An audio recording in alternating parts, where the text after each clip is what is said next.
अल्हम्दुलिल्लाह अल्हम्दुलिल्लाहि वकफ़ा वस्सलातु वस्सलामु अला सय्यिदिल अंबिया अम्मा बाद अऊज़ु बिल्लाहिस समीइल अलीम मिनश शैतानिर रजीम बिस्मिल्लाहिर रहमानिर रहीम इन्नी वज्जतु इम्रअतन तमलिकुहुम व ऊतीत मिन कुल्लि शैइन वलहा अर्शुन अज़ीम।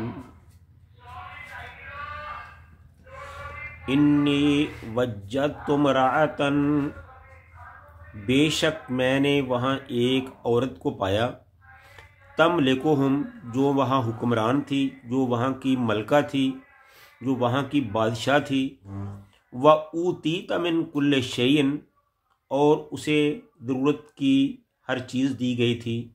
वलहा अर्शुन अज़ीम, और इसका एक बहुत बड़ा तख्त भी था।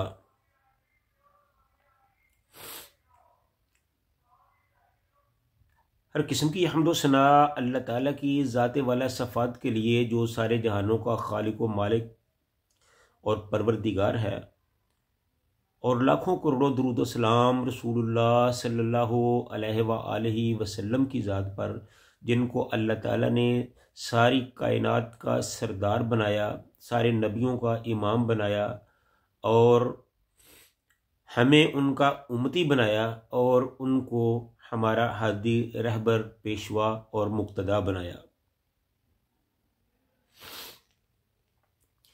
ये सूरह नमल की तफसीर और तर्जुमा का जो सिलसिला जारी है, आज आपके सामने जो आयत तिलावत की है, ये सूरह नमल की 23 नंबर आयत है। इसमें अल्लाह ताला ने मलका सबा का जिक्र फरमाया है, जिसकी खबर हुदहुद ने सुलेमान अलैहिस्सलातु वस्सलाम को दी थी। यानी उसने हज़रत सुलेमान अलैहिस्सलाम को खबर दी थी कि मैंने एक औरत को पाया जो कौम सबा की मालिक है, यानी इन पर हुकूमत करती है, उनकी मलका है। और इस औरत यानी मलका का नाम तारीख़ में बल्कीस बतलाया गया है, और बाद रवायात में है कि इसकी वालदा जो है वो जिन्नात में से थी, और जो उसका दादा था, उसका नाम हुदहुदा था, और वो पूरे मुल्क का हुक्मरान था। आगे उसके 40 बेटे थे, वो सब के सब हुक्मरान थे। ये इसराइली रवायात हैं, इन पर एतमाद नहीं किया जा सकता। बहरहाल जिस तरह तारीख़ में लिखा हुआ है वो आपके सामने अर्ज़ कर दिया है। सही बुखारी में है कि हज़रत इब्ने अब्बास रज़ियल्लाहु ताला अन्हु से रवायत है कि रसूलुल्लाह सल्लल्लाहु अलैहि वसल्लम को जब ये ख़बर पहुंची कि अहले फ़ारस ने अपने मुल्क का बादशाह कसरा की बेटी को बना दिया है, तो आपने फरमाया ला युफ़्लहु कौमुन वलो अमरहुम अमरातन, यानी वो कौम कभी फलाह ना पाएगी जिसने अपने इक़्तिदार का मालिक औरत को बना दिया। इसीलिए उलमाए उम्मत इस पर मुतफ़िक हैं कि किसी औरत को अमामत व खिलाफत या सल्तनत हुकूमत सुपुर्द नहीं की जा सकती, बल्कि नमाज की अमामत की तरह इमामत कुबरा भी सिर्फ मर्दों की सज़ावार है, मर्दों के लिए ही जायज़ है। रहा बल्कीस का मलका सबा होना, तो इससे कोई हुक्म शरी साबित नहीं होता जब तक ये न साबित हो जाए कि हज़रत सुलेमान ने इससे खुद निकाह किया या फिर उसको हुकूमत व सल्तनत पर बरकरार रखा। और ये किसी सही रवायत से साबित नहीं है जिस पर अहकाम शरिया में एतमाद किया जा सके। आगे फरमाया बा ऊतीता मिन कुल्ले शैइन, कि उसे हर चीज़ से नवाजा गया था। मुराद ये है कि सब ज़रूरी सामान जो किसी बादशाह और अमीर को दरकार होता है और अपने ज़माने के मुताबिक हो सकता है, वो उसके पास मौजूद था। और जो चीज़ें इस ज़माने में ईजाद ही ना हुई थी, उनका ना होना इस ऐद के मुनाफी नहीं है। क्योंकि कुछ लोगों ने इसका गलत तर्जमा करते हुए कहा है कि उसके पास हर चीज़ मौजूद थी, का मतलब ये लिया है कि उसके पास हर किस्म की चीज़ मौजूद थी। हालांकि इसका मतलब ये है कि ज़रूरत के मुताबिक हर चीज़ मौजूद थी। जिस चीज़ की एक हुक्मरान को ज़रूरत होती है, उस ज़रूरत के मुताबिक उसके पास हर चीज़ मौजूद थी, ना कि दुनिया में जो हर चीज़ होती है वो उसके पास मौजूद थी। बहरहाल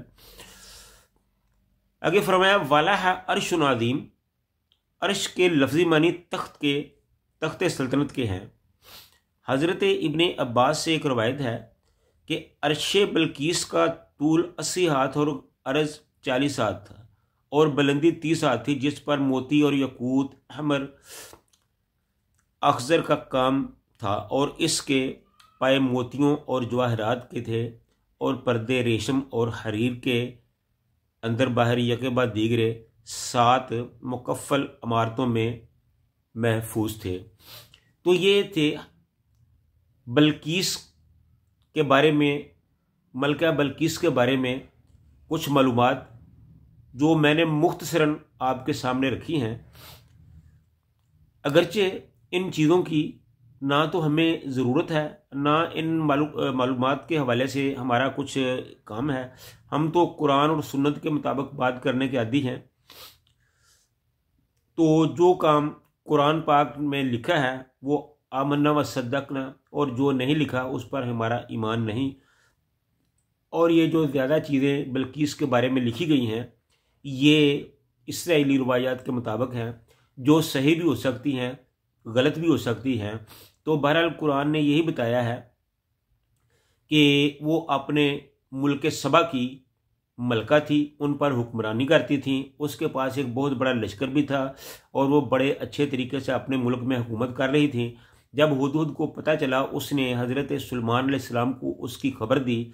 तो हज़रत सुलेमान अलैहिस्सलाम ने उसकी सरकोबी के लिए क्या इक़दामात किए, इनकी तफसीर इंशाअल्लाह ताला हम अपने आइंदा प्रोग्राम में आपको देंगे। अल्लाह ताला से दुआ है कि अल्लाह ताला हमें अपने कुरान पर, इस्लाम पर और शरीयत पर मुकम्मल तौर पर अमल दरामद की तौफीक अता फरमाए। व आखिरु दावाना अनिल हम्दुलिल्लाहि रब्बिल आलमीन।